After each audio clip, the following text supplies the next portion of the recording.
Isang maulan na hapon po sa inyong lahat. Ito po muli si Attorney Mike Operario. At nung mga nakaraang araw, marami pong mga deklarasyon ang ating presidential spokesperson, si Claire Castro. At isa nga po dito ay yung kanyang pagsita sa Vice Presidente na panay daw ang biyahe pero wala daw accomplishment na i-report. Parang tila ba nalimutan ni Yusek Claire Castro kung ano yung tungkulin ng Vice Presidente. Hindi porket nagbiyahe ang Vice President, kailangan pag-uwi niya ay meron siyang i-report na accomplishment. Kasi ang Vice Presidente ay hindi naman po magiging opisyal na delegado ng Pangulo kung hindi siya bibigyan ng tungkulin. Hindi po siya magkakaroon ng accomplishment abroad kung hindi siya ipinadala as an official diplomatic envoy ng gobyerno. Ang Vice Presidente po, under Article 7 ng Constitution, ang kanyang trabaho ay basically ceremonial.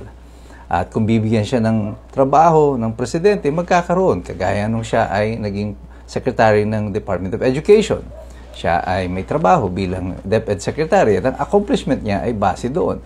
At very traditional po na halos lahat ng mga Vice Presidente binibigyan ng tungkulin ng mga Presidente. Kagaya nung panahon ni Cory Doy Laurel, naging Secretary ng Foreign Affairs, ng panahon ni Fidel Ramos, ang kanyang Vice Presidente, si Erap, ay ginawang head ng Presidential Anti-Crime Commission.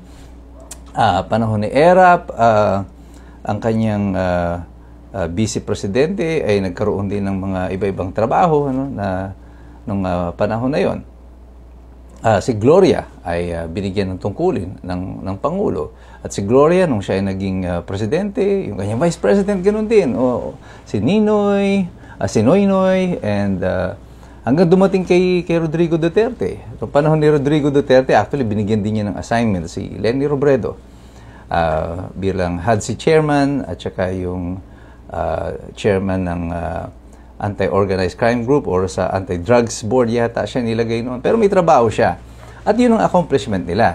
Kasi ang tanging tungkulin ng Vice Presidente sa ilalim ng konstitusyon ay maghintay na ang Presidente ay ma-incapacitate, mamatay, o di kaya ay alisin sa pwesto sa pamamagitan ng impeachment or any other lawful means. Kung hinihingan mo ng accomplishment ang Vice Presidente at i-accomplish niya yung duty na binigay sa kanya ng konstitusyon, ay kabahan ka na. Kasi wala ka ng trabaho. Ibig sabihin, pag na-accomplish ng Vice Presidente yung tungkulin niya, under the Constitution, she would have assumed already the role of the President. Dahil bumaba na sa pwesto si Bongbong Marcos or tinanggalan siya sa pwesto o di kaya may nangyari sa kanya. Kaya kailangan na siyang palitan ng Vice Presidente. Kaya, Yusek Claire, dapat magpasalamat ka na hindi pa nagbibigay ng accomplishment report ang ating Vice Presidente ayon sa kanyang constitutional duty. Because if she does, wala ka na dyan sa Malacanang. That's the only duty of the Vice President. Ayaw mo man yung sinasaad na yun ng Constitution, wala tayong magagawa dyan. Kung gusto mo, palitan mo kung anong sinasaad ng batas. But the law is the law. That's what the Constitution says. Hindi mo pwedeng paghanapan ang Vice Presidente ng trabaho o tungkulin na hindi ibinibigay sa kanya ng Constitution. Hindi ka pwedeng mas mataas pa sa Constitution. At kung may na-accomplish man ang Vice Presidente sa kasalukuyan sa pagganap niya ng kanyang tungkulin bilang Vice Presidente, ito ay actually labas na o dagdag na lamang doon sa ginagawa o iginawad sa kanya ng ating konstitusyon. Kaya po tayong lahat, huwag tayong basta-basta makikinig sa kung ano mga nadidinig natin. Magbasa din po tayo, mag-aral po tayo.